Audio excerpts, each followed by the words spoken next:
أعوذ بالله من الشيطان الرجيم بسم الله الرحمن الرحيم إن الذين اتخذوا العجل سينالهم غضب من ربهم وذلة في الحياة الدنيا وكذلك نجزي المفترين والذين عملوا السيئات ثم تابوا من بعدها وآمنوا إن ربك من بعدها لغفور رحيم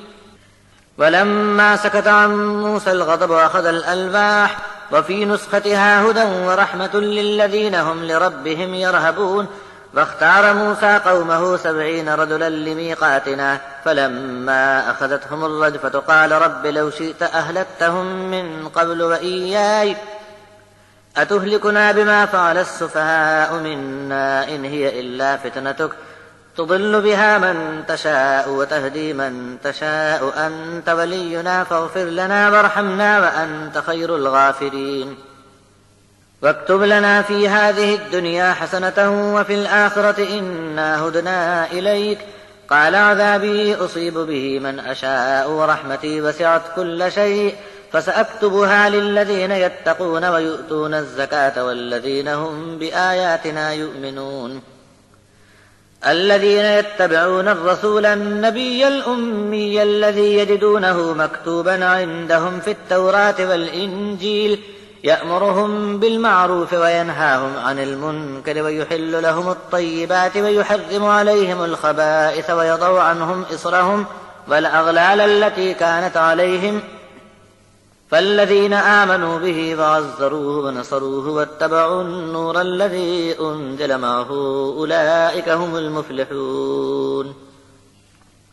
جو لوگ گائے کا بچہ پوجنے میں لگے تھے ان پر بڑا غضب ٹوٹے گا ان کے رب کی طرف سے اور دنیا کی زندگی میں بھی ذلیل ہوں گے۔ جھوٹے بہتان باندھ کر ایسی حرکت کرنے والوں کو ہم ایسی ہی سزا دیا کرتے ہیں، اور جو لوگ گناہ کے چکر میں پھنس گئے پھر توبہ کر لی اور اس کے بعد ایمان پر قائم رہے تو تمہارا رب اس کے بعد بھی مغفرت کرنے اور مہربانی فرمانے کے لیے تیار ہے۔ اور جب موسیٰ کا غصہ ٹھنڈا ہوا تو تختیوں کو اٹھا لیا، ان کی لکھاوٹ میں ہدایت اور رحمت تھی ان لوگوں کے لیے جو اپنے رب سے ڈرتے ہیں۔ اور موسیٰ نے ہمارے دیے ہوئے وقت پر اپنے ساتھ لانے کے لیے 70 آدمی چن لیے۔ بس جب ان کو سخت بھونچال نے آ پکڑا تو موسیٰ عرض کرنے لگے کہ اے میرے رب، اگر تو چاہتا تو اس موقع کے پہلے ان کو اور مجھے ہلاک کر سکتا تھا۔ اے میرے رب، کیا ہم میں کے کچھ بے وقوف لوگوں کی حرکت کے سبب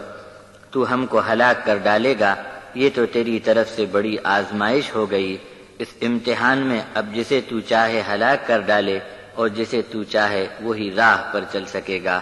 تو ہی ہمارا ولی ہے، پس مغفرت فرما دے ہماری اور ہم پر رحم فرما، تو سب سے بڑھ کر معاف کرنے والا ہے۔ موسیٰ نے دعا کی، اے اللہ، اس دنیا میں بھی ہمارے لیے نیکیاں لکھ دے اور آخرت میں بھی ہم کو بھلائی سے نواز دے۔ ہم نے تیری طرف چلنے کے لیے راہ پکڑ لی ہے۔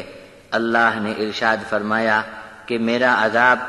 میں جس پر چاہوں ڈال کر رہتا ہوں، اور میری رحمت نے ہر چیز کو اپنے گھیرے میں لے رکھا ہے۔